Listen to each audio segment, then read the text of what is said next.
ఎత్రైవ ఎత్రైవ మనోమదీయం తత్రైవ తత్రైవ పదద్వయం తే.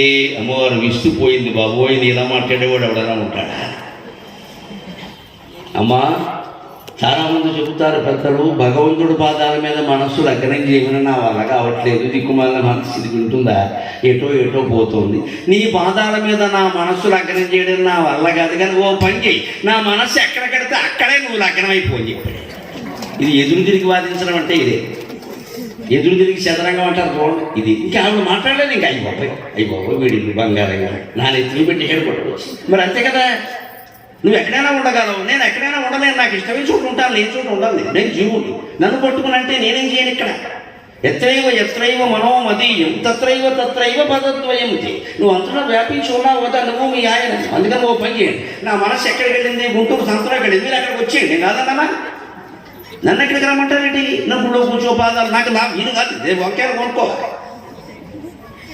నాకు అప్పుడు మంచి వంకాయలు చెడ్డ వంకాయలు చెప్తాను, లేదా పత్రం కుదరదు కదా.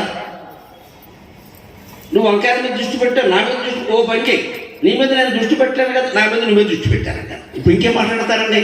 దేవుళ్లను కూడా నిలబెట్టి వాదించగలిగిన శక్తి ఒక్క శంకరాచార్యకి ఎందుకు ఉందంటే నిస్వార్థం కారణంగా. 32 ఏళ్ల వయస్సులో 153 రచనలు చూసిన ఆ మహానుభావుడు ఒక్క రూపాయి ఎవరి నుంచి ఆశించలేదండి. ఒక్క